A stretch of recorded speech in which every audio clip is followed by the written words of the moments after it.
Morning आप सबको। पुष्पा की सर्जना से मैं पुष्पा साहू आपका स्वागत करती हूँ। प्यारे बच्चों, हम पुष्पा की सर्जना में क्या पढ़ेंगे?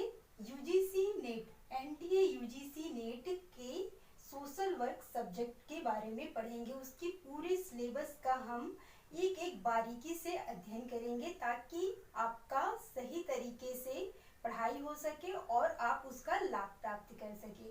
तो सबसे पहले हम जानेंगे समाज कार्य के बारे में। समाज कार्य का सबसे पहला जो यूजीसी नेट का फर्स्ट टॉपिक है, यूनिट 1 है, वो है समाज कार्य की प्रकृति और उसका विकास।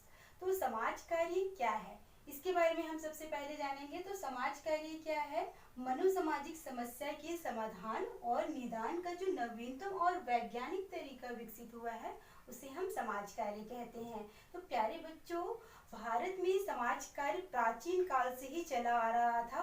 प्राचीन काल में वृद्धों, अपंगों, गरीबों, कई लोगों की सहायता की जाती थी, उसे हम समाज कार्य कह देते थे। उसमें भी कई वैज्ञानिक तरीके विकसित रहते थे, पर उसको व्यवसाय का दर्जा नहीं दिया गया था। अब आधुनिक काल में क्या है, उसको समाज कार्य को एक व्यवसाय का दर्जा दे दिया गया है, क्योंकि किसी भी व्यक्ति का शोषण ना हो।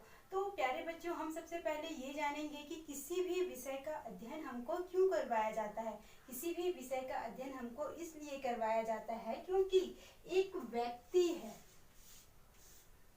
एक व्यक्ति से बनता है एक समूह,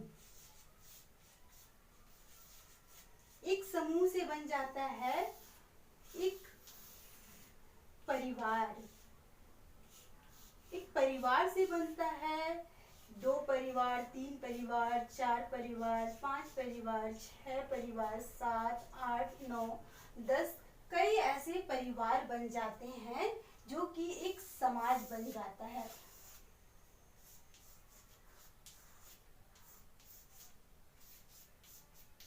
उस समाज का सही तरीके से विकास करने के लिए हमको अलग अलग विषयों का अध्ययन करवाया जाता है। तो उसी प्रकार से समाज कार्य भी है। समाज कार्य में हम क्या क्या पढ़ते हैं, उसके अंदर हम कई कल्याणकारी क्रियाओं का अध्ययन करते हैं, नीतियों का अध्ययन करते हैं, योजनाओं का अध्ययन करते हैं, ताकि एक जो व्यक्ति है, एक जो व्यक्ति समूह बना, समूह से समाज बना, समाज से एक संगठन बन गया, एक बहुत बड़ा देश बन गया, उसके विकास के लिए, उसकी समृद्धि के लिए कई शिक्षा, स्वास्थ्य, इन सब की आवश्यकता होती है, जो कि समाज कार्य के अंतर्गत हम सही तरीके से सही तकनीक का प्रयोग करके उनका विकास कर सकते हैं।